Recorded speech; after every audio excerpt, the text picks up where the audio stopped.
दोस्तों, एक बार फिर से आपका स्वागत है आपके अपने YouTube चैनल मैजिकल एजुकेशन में। और हमारा आज का ये वीडियो हिंदी सीरीज का वीडियो है और ये उस सीरीज का 6th पार्ट है। यह आपके कई सारे एंट्रेंस एग्जाम और कॉम्पिटिटिव एग्जाम्स के लिए बहुत ज्यादा इम्पोर्टेंट वीडियो है, इसलिए वीडियो को लास्ट तक देखें, सभी क्वेश्चंस के आंसर को अच्छे से याद कर लें। और हाँ, हमारा चैनल जरूर सब्सक्राइब कर लीजिए ताकि आपको आने वाले सारे पार्ट्स के बारे में नोटिफाई किया जाए।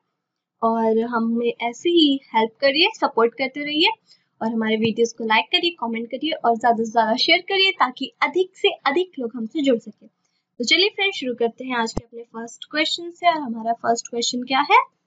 सुमित्रा नंदन पंत को किस रचना पर ज्ञानपीठ पुरस्कार मिला था? ऑप्शंस देखिए, लोकायतन, पल्लव, चिदम्बरा, उत्तरा। तो फ्रेंड्स, सुमित्रा नंदन पंत को चिदम्बरा के लिए ज्ञानपीठ पुरस्कार मिला था, इसलिए हमारा ऑप्शन सी यानी कि चिदम्बरा सही ऑप्शन है।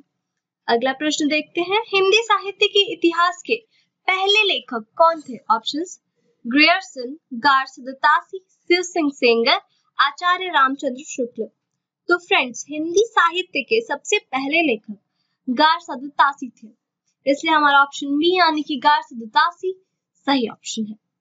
अगला क्वेश्चन देखते हैं हम लोग, इनमें से स्वयंभू की रचना कौन सी? ऑप्शंस पौंचर्यु, महापुराण, भविष्यत कथा, संदेश शासक।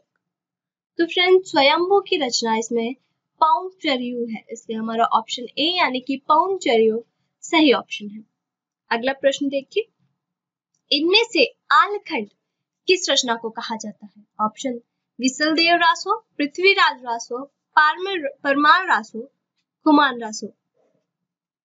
तो फ्रेंड्स, आलखंड परमार रासो को कहा जाता है, इसलिए हमारा ऑप्शन सी यानी कि परमार रासो सही ऑप्शन है।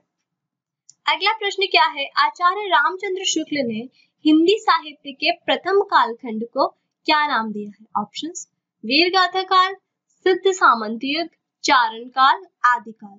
तो फ्रेंड्स, आचार्य रामचंद्र शुक्ल ने हिंदी साहित्य के प्रथम कालखंड को वीरगाथा काल नाम दिया है, इसलिए हमारा ऑप्शन ए यानी कि वीरगाथा काल सही ऑप्शन है।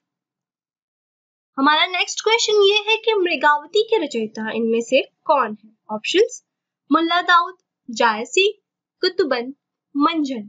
तो फ्रेंड्स, मृगावती के रचयिता कुतुबन है, इसलिए हमारा ऑप्शन सी यानी कि कुतुबन सही ऑप्शन होगा। अगला क्वेश्चन है कि हरिया हरक्यूलिस की कहानी के लेखक कौन है? ऑप्शंस कुबेर नाथ, मनोहर श्याम जोशी, निर्मल वर्मा, कमलेश्वर। तो फ्रेंड्स, हरिया हरक्यूलिस कहानी के लेखक मनोहर श्याम जोशी जी हैं, इसलिए हमारा ऑप्शन बी यानी कि मनोहर श्याम जोशी ये सही ऑप्शन होगा। अगला प्रश्न देखिए, कैदी और कोकिला कविता के रचयिता कौन है? ऑप्शंस सुभद्रा कुमारी चौहान, माखनलाल चतुर्वेदी, बालकृष्ण शर्मा नवीन, दिनकर। तो फ्रेंड्स, कैदी और कोकिला कविता के रचयिता जो है वो माखनलाल चतुर्वेदी जी है, सॉरी, इसलिए हमारा ऑप्शन बी यानी कि माखनलाल चतुर्वेदी सही ऑप्शन होगा। अगला क्वेश्चन देखिए, उत्तर कबीर के रचयिता कौन है? दामवर सिंह, काशीनाथ सिंह, केदारनाथ सिंह, लीलाधर जगुड़ी। तो फ्रेंड्स, उत्तर कबीर के रचयिता केदारनाथ सिंह जी हैं, इसलिए हमारा ऑप्शन सी यानी कि केदारनाथ सिंह ये सही ऑप्शन होगा।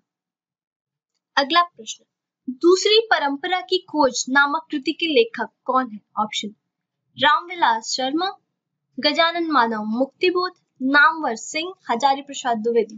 तो फ्रेंड्स, दूसरी परंपरा की खोज नामक कृति के लेखक नामवर सिंह जी हैं, इसलिए हमारा ऑप्शन सी यानी कि नामवर सिंह सही ऑप्शन है। अगला प्रश्न, अष्टचाप के संस्थापक का नाम बताइए।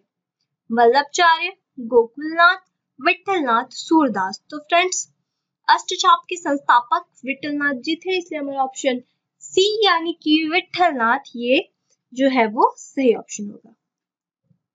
अगले प्रश्न में आते हैं हम लोग और अगला प्रश्न है कि बघेली किस उपभाषा वर्ग की बोली है? ऑप्शंस पूर्वी हिंदी, पश्चिमी हिंदी, राजस्थानी, बिहारी। तो फ्रेंड्स, बघेली पूर्वी हिंदी उपभाषा वर्ग की बोली है, इसलिए हमारा ऑप्शन ए यानी कि पूर्वी हिंदी सही ऑप्शन है। अगला प्रश्न देखिए, हिंदी दिवस कब मनाया जाता है? 14 दिसंबर, 14 सितंबर, 14 अक्टूबर, 14 फरवरी। तो फ्रेंड्स, हिंदी दिवस हम सबको पता होना चाहिए हिंदी दिवस कब मनाया जाता है, क्योंकि हिंदी हमारी राष्ट्रभाषा है और हम हिंदुस्तान में रहते हैं, इसलिए हिंदी दिवस के बारे में तो पता ही होना चाहिए।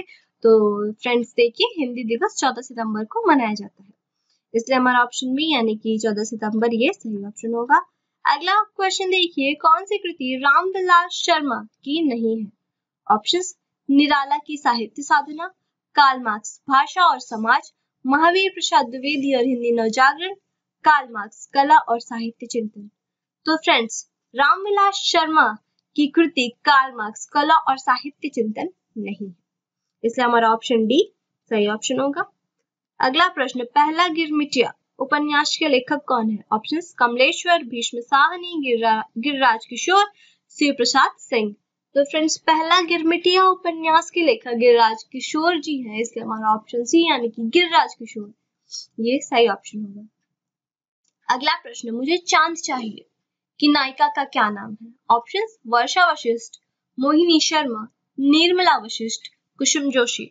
तो फ्रेंड्स, मुझे चांद चाहिए की नायिका का नाम वर्षा वशिष्ठ है, इसलिए हमारा ऑप्शन ए यानी कि वर्षा वशिष्ठ सही ऑप्शन है। फ्रेंड्स, अगर आपको हमारा इस वीडियो से या किसी भी और वीडियो से या कोई भी टॉपिक से कोई भी क्वेश्चन हो जो आपको ना समझ में आ रहा हो, जिसमें आपको डाउट हो, वो आप हमें मेल करके पूछ लीजिए या हमें कमेंट करके पूछ लीजिए, हम आपको जल्दी से जल्दी सबके आंसर करने की कोशिश करेंगे।